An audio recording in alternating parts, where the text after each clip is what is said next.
Hello friend, નમસ્કાર. તમારું સ્વાગત છે SW સ્ટડીમાં. આજે આપણે ધોરણ 8 સ્વાધ્યાય 3.3 નો દાખલા નંબર 9 ચાલુ કરીશું.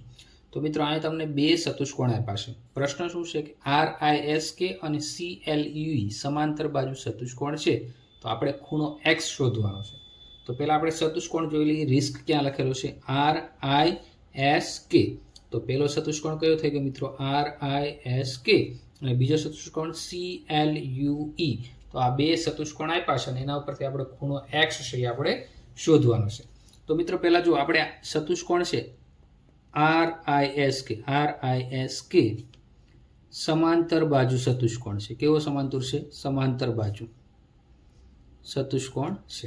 હવે એમાં ખૂણો A, ખૂણો K અને ખૂણો S એ શું છે? બાજુ બાજુના ખૂણા છે, પાંચ પાસેના ખૂણા. તો એ કેવા હોય છે? પૂરક હોય, એટલે કે 180 હોય. તો ખૂણો K વત્તા ખૂણો S બરાબર કેટલા થઈ જશે? 180. કારણ શું છે મિત્રો? પાંચ પાસેના ખૂણા કેવા હોય? પૂરક હોય. કેવા હોય છે? પૂરક. તેથી શું થશે મિત્રો? ખૂણો K આપણે 120 આપ્યો છે વત્તા ખૂણો S બરાબર 180. તેથી ખૂણો S બરાબર શું થશે? 180 માઇનસ 120. તો ખૂણો S આપણે કેટલો મળી જશે મિત્રો? 60 અંશ. તો ખૂણો S આપણે કેટલો મળ્યો છે? 60 અંશ. ચતુષ્કોણ CLUE. તો CLUE આમાં છે. તો મિત્રો, જો ખૂણો L છે એની સામેનો ખૂણો કયો છે? E છે. તો એના માટે આપણે શું લખીએ? બીજું લખી શકીએ આપણે સમાંતર બાજુ ચતુષ્કોણ CLUE માટે. હવે મિત્રો, બીજો ચતુષ્કોણ કયો છે? CLUE સમાંતર બાજુ ચતુષ્કોણ છે. સમાંતર બાજુ ચતુષ્કોણ. હવે સામસામેના ખૂણા સમાંતર બાજુ ચતુષ્કોણમાં સમાન હોય, તેથી ખૂણો E બરાબર ખૂણો L થશે. શું કરવા? તો આપણે લખી દઈએ સામસામેના ખૂણા સમાન હોય. કેવા હોય મિત્રો? સમાન હોય. તેથી ખૂણો E બરાબર શું થશે? 70. શું કરવા? ખૂણો L આપણે 70 આપી દીધો છે. હવે મિત્રો, જો આપણે અહીં લખી દઈએ ખૂણો S આપણે કેટલો મળ્યો છે? 60 અંશ. આ આપણને 60 અંશ મળ્યો છે. ખૂણો E છે એ આપણે કેટલો મળ્યો છે? 70 અંશ મળ્યો છે. તો હવે મિત્રો, આપણે ત્રિકોણ કંઈક આવો બની જશે. જો અહીં હું તમને આપી દઉં, આવો ત્રિકોણ આપણો કંઈક બની જાય છે.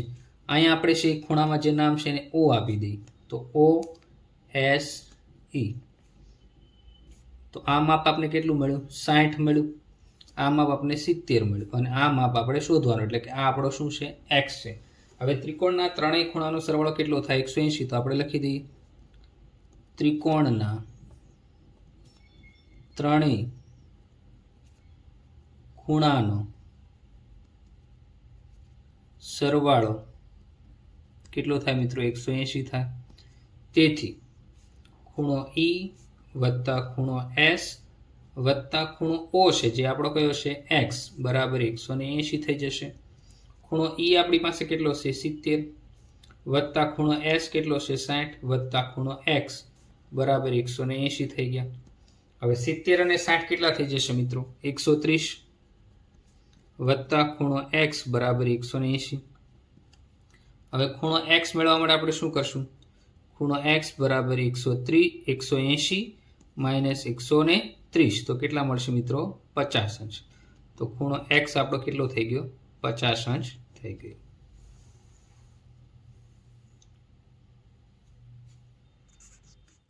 મિત્રો, પ્રશ્ન નંબર 10. નીચેની આકૃતિ સમલંબ ચતુષ્કોણ કેવી રીતે છે તે સમજાવો. કઈ બે બાજુ પરસ્પર સમાંતર છે? તો મિત્રો, આમાં આપણે બે પ્રશ્ન પૂછાશે. પહેલું તો શું કીધું કે આ ચતુષ્કોણ સમલંબ ચતુષ્કોણ છે કે નહીં આપણે કહેવાનું છે. બીજું છે કઈ બે બાજુ પરસ્પર સમાંતર છે એ આપણે કહેવાનું છે. મિત્રો, હવે સમલંબ ચતુષ્કોણ માટેની એક શરત છે. જો તેમાં અંતઃકોણ એક જ છેદિકાથી અંતઃકોણ બનતા હોય તો મિત્રો એને શું કહેવાય? સમલંબ ચતુષ્કોણ કહેવાય. હવે મિત્રો, અંતઃકોણનો આકાર પેલો કેવો હોય તમારે જોવું પડે. અંતઃકોણનો આકાર કેવો હોય? સી આકાર હોય. કેવો આકાર હોય? સી આકાર. તો મિત્રો, આપણે જોઈએ કે અહીં સી આકાર બને છે કે નહીં આપણે જોવાનું છે. બીજું મિત્રો, અંતઃકોણ હોય એ શું હોય છે? પૂરક કોણ. બાજુના જે અંતઃકોણ હોય એ કેવા હોવા જોઈએ? પૂરક કોણ હોય તો એ સમલંબ ચતુષ્કોણ હોય. હવે આપણે આકૃતિમાં જોઈએ તો આકૃતિમાં બે ખૂણાના માપ આપને આપેલા છે, ખૂણો M અને ખૂણો L. તો આપણે લખી નાખીએ. ખૂણો M બરાબર કેટલું આપ્યું છે? 100 અને ખૂણો L બરાબર કેટલું આપ્યું છે? 80. હવે મિત્રો જો આ સમલંબ ચતુષ્કોણ હશે તો બંને ખૂણા કેવા હોય? પૂરક. હવે કોઈ પણ ખૂણા પૂરક હોય તો એનો સરવાળો શું થાય? 180. તેથી ખૂણો M વત્તા ખૂણો L બરાબર કેટલા થવા જોઈએ? 180. તો ખૂણો M 100 હશે વત્તા ખૂણો L 80 છે, તો ટોટલ કેટલા થઈ ગયા? 180 અંશ. તો બંને ખૂણા મિત્રો શું થઈ ગયા કહેવાય? પૂરક થઈ ગયા કહેવાય. કેમ કે સરવાળો શું આવ્યો? 180. તો આપણે લખી શકીએ ચતુષ્કોણ LMNK માં ખૂણો M અને ખૂણો L કેવા છે મિત્રો? પૂરક કોણ છે. કેવા છે? પૂરક કોણ છે. બંને કેવા છે? પૂરક કોણ છે. તથા હવે જો મિત્રો હવે આ પૂરક કોણ બન્યા તો અહીં બે છે, જો એક રેખાખંડ NM અને બીજો રેખાખંડ KL. અમને બંનેની છેદિકા કઈ છે મિત્રો? MN. તો આપણે લખી શકીએ તથા NM રેખાખંડ NM અને બીજો કયો રેખાખંડ છે? KL અને રેખાખંડ KL ની છેદિકા એટલે બંનેને છેદ તો એ કઈ છે? છેદિકા કઈ થી? રેખાખંડ ML અથવા રેખા ML. કઈ થી? રેખા ML છે કે જેનાથી બનતા ખૂણો કયો બને? L અને M. ખૂણો L અને ખૂણો M એ છેદિકાથી બનતા એક જ તરફના શું છે મિત્રો? અંતઃકોણ. હવે મિત્રો આ સમલંબ માટેની શરત શું છે? બે ખૂણા કેવા હોવા જોઈએ? પૂરક અને અંતઃકોણ બનતા હોવા જોઈએ. અંતઃકોણ બનતા હોવા જોઈએ એની શરત છે. તો મિત્રો હવે આપણે છેદિકા કઈ હતી? રેખાખંડ NM સમાંતર. કઈ છે મિત્રો? રેખાખંડ KL. આ બંને શું થઈ ગયા? સમાંતર. તો પેલી આપણી આ શરત પરિપૂર્ણ થઈ છે. કઈ રીતે થઈ હતી? કે NM સમાંતર KL. ક્યારે? કેમ કે આ અંતઃકોણ બને. હવે જો મિત્રો તમે જોઈ લો NMLK, તો આ કેવો બન્યો? C આકાર બન્યો અને છેદિકા કઈ છે? એક જ LML અથવા LM. તો શું થઈ ગયું? કે અંતઃકોણ બન્યો. તો સમલંબ ચતુષ્કોણ છે કે નહીં એના માટે શરત શું છે? અંતઃકોણ બનવા જોઈએ અને છેદિકા એક જ છેદિકાથી બનવો જોઈએ. તો એવા ખૂણો M અને L એ અંતઃકોણ છે અને પૂરક કોણ છે. તેથી આપણે લખી શકીએ કે ચતુષ્કોણ LMNK એ કેવો છે? સમલંબ ચતુષ્કોણ છે. તો આપણે આગળ લખીશું ચતુષ્કોણ LMNK માં NM સમાંતર KL છે. તેથી ચતુષ્કોણ LMNK કેવો ચતુષ્કોણ છે? સમલંબ ચતુષ્કોણ છે. સમલંબ ચતુષ્કોણ છે. હવે બીજો પ્રશ્ન મિત્રો આમાં શું પૂછ્યો હતો? કે કઈ રેખા બંને છે એ સમાંતર છે? તો NM અને KL એ બંને સમાંતર છે. તો આપણે એને લખી દઈએ રેખાખંડ NM સમાંતર KL. તેથી રેખાખંડ NM અને રેખાખંડ KL અથવા બાજુ NM અને બાજુ KL એ કેવી છે? સમાંતર છે. કેવી છે મિત્રો? સમાંતર છે. દાખલા નંબર 11 થી આપણે ચાલુ કરીએ. હવે આકૃતિ 3.27. જો 3.27 આકૃતિ એટલે જે આકૃતિ મેં તમને બતાવી છે એ આપણે ટેક્સ્ટબુકમાં આપી છે. જો AB સમાંતર DC હોય તો માપખૂણો C છે એ આપણે શોધવાનો છે. તો મિત્રો પહેલા આકૃતિ જોઈ લઈએ આપણે. આકૃતિ શું આપી છે? ચતુષ્કોણ ABCD. અને એમાં તમને શું આપ્યું છે? ચતુષ્કોણના માપ આપેલા છે. તો મિત્રો એમાં શું છે? ખૂણો B છે એ તમને કેટલો આપ્યો છે? 120 અંશ આપ્યો છે. તો આપણે પહેલા લખી દઈએ ચતુષ્કોણ એ બી સી ડી માં આપણે શું આપ્યું એ બી સમાંતર ડીસી તો આપણે લખી દઈએ એ બી સમાંતર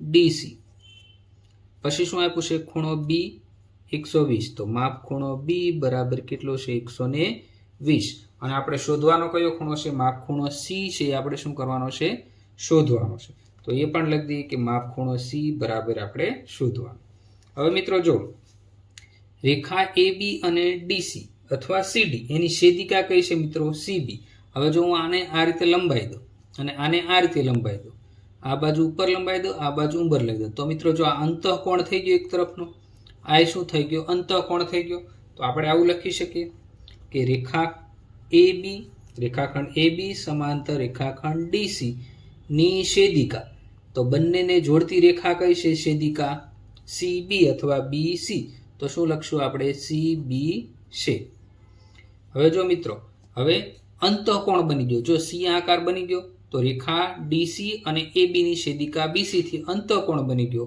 તો અંતઃકોણ એક જ તરફના અંતઃકોણો કેવા હોય પૂરક પૂરક એટલે બંને ખૂણાનો સરવાળો કેટલો થાય 180 તો ખૂણો B વત્તા ખૂણો C શું થઈ જશે 180 તેથી ખૂણો B વત્તા ખૂણો C બરાબર 180 હવે આપણે આનું કારણ લખી દઈશું કારણ શું છે કે છેદિકાના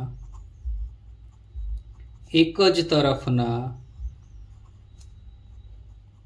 અંતઃકોણો કેવા કોણો અંતઃકોણ કેવા હોય છે પૂરક હોય અંતઃકોણ પૂરક હોય પૂરક મતલબ 180 સરવાળો થાય તો માપ ખૂણો બી આપણને કેટલો આપ્યો છે મિત્રો 120 લખી દઈએ વત્તા ખૂણો સી આપણે શોધવાનો બરાબર 180 તો ખૂણો સી બરાબર શું થશે 180 માઇનસ 120 તો ખૂણા સી બરાબર આપણે કેટલું મળી જશે મિત્રો 60 અંશ કેટલો મળી જશે 60 અંશ તો આ મિત્રો આપણે માપ ખૂણો સી મળી ગયો આમાં તમારે ખાસ યાદ રાખવાનું કે છેદિકાના એક જ તરફના અંતઃકોણો કેવા હોય છે પૂરક હોય છે ત્યાર પછી મિત્રો દાખલા નંબર 12 જે આપણા સ્વાધ્યાય 3.3 નો છેલ્લો દાખલો છે આપણે જોઈ લઈએ હવે આમાં શું કીધું છે મિત્રો આકૃતિ 3.28 એટલે જે આકૃતિ મેં તમને બતાવી છે એ આકૃતિ એમાં શું કરવાનું છે મિત્રો જો SP સમાંતર RQ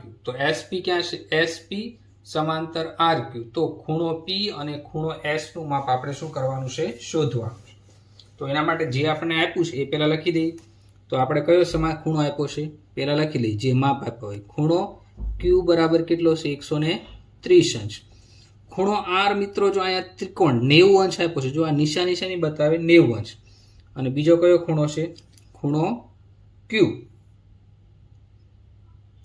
ખૂણો Q 130 અને ખૂણો R બરાબર કેટલો છે મિત્રો 90 અંશ આ બંને આપણે ખૂણાના માપ પહેલા લખી લીધા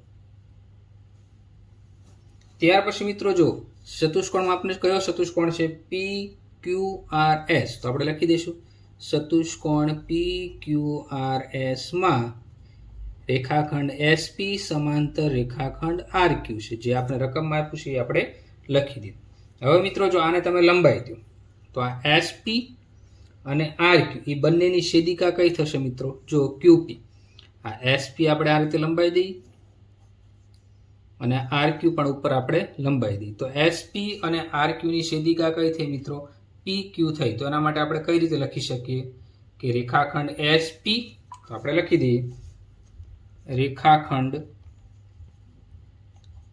SP સમાંતર રેખાખંડ RQ ની છેદિકા કઈ થશે મિત્રો S છેદિકા કઈ થશે QP રેખા QP એની છેદિકા છે હવે જો મિત્રો આ છેદિકા થાય એટલે આ કેવો કોણ થઈ જાય જો મિત્રો આવો આકાર થઈ જાય અને આ કેવો આકાર થયો સી આકાર એટલે આપણો કયો બની ગયો અંતઃકોણ તો અંતઃકોણના બાજુના ખૂણા કેવા હોય છે પૂરક હોય એક જ તરફના ખૂણા કેવા હોય છે પૂરક હોય છે તેથી ખૂણો P અને ખૂણો Q ખૂણો P અથવા Q બેનો સરવાળો 180 પૂરક એટલે શું થયો સરવાળો 180 તેથી ખૂણો P વત્તા ખૂણો Q બરાબર 180 હવે આપણે પાછું રીઝન લખી દઈશું શું લખશું કારણ કે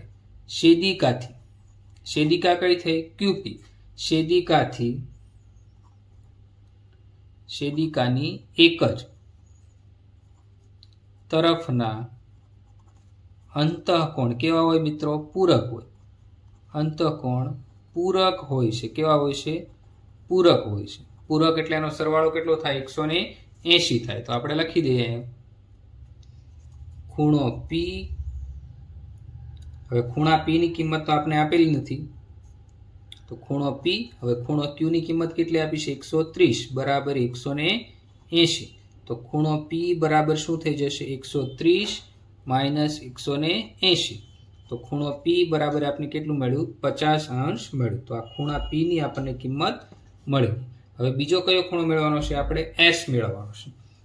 ખૂણો S આપણે શોધવાનો છે. ખૂણા S માટે આપણે જોઈએ તો આપણે ફરીવાર આવું લખશું. આમાં કઈ છેદિકા બને? SP અને RQ. એની છેદિકા કઈ બનશે? SR અથવા RS બનશે. તો હવે આપણે બીજો ચાલુ કરીએ. ચતુષ્કોણ PQRS માં કયા બે રેખાખંડ થશે? SP અને RQ. રેખાખંડ SP અને RQ આ બંનેની છેદિકા કઈ થશે? ની છેદિકા કઈ થશે મિત્રો? SR અથવા RS. SR છે. રેખા કઈ? SR છે. હવે આપણે શું લખશું? ખૂણો S અને ખૂણો R એ બંને શું થઈ ગયા મિત્રો? પૂરક કોણ. અંતઃકોણના પૂરક કોણ. તો જો અહીંયા આકાર કેવો થઈ જાય? C આકાર. એટલે કેવો થયો? અંતઃકોણ. તો આપણે લખશું તેથી ખૂણો S વત્તા ખૂણો R બરાબર 180. શું કરવા? છેદિકાની એક જ તરફના અંતકોણ શું થાય? પૂરક કોણ. તો છેદિકાની એક જ તરફના અંતઃકોણ કેવા હોય મિત્રો? પૂરક હોય. અંતઃકોણ પૂરક હોય છે. હવે ખૂણો S નું માપ આપણે શોધવાનું. ખૂણો R નું માપ જો આ નિશાની શું બતાવે? નિશાની શું બતાવે? 90 અંશ. તો આપણે લખી શકીએ તેથી ખૂણો S વત્તા ખૂણો R નું માપ 90 બરાબર 180. તો ખૂણો S બરાબર શું થઈ જશે? 180 માઇનસ 90. તો ખૂણો S બરાબર શું થઈ જશે મિત્રો? 90 અંશ. તો ખૂણો P કેટલો મળ્યો? 50 અને ખૂણો S કેટલો મળ્યો? 90. તો આ સાથે આપણો સ્વાધ્યાય 3.3 પૂરો થાય છે. મિત્રો આ બીજી રીતે ખૂણો R અને P કઈ રીતે શોધવાનો એ તમારે જાતોય કરવાનો છે. હું તમને હિન્ટ આપી દઉં કે ચતુષ્કોણના બધા ખૂણાનો સરવાળો 360 અંશ થાય. તમે એ રીતે શોધી શકો. તો આ સાથે આપણો અહીંયા સ્વાધ્યાય પૂર્ણ થાય છે. વિડીયો ગમ્યો હોય તો લાઈક કરો, શેર કરો અને ચેનલને સબસ્ક્રાઇબ કરજો. Thank you.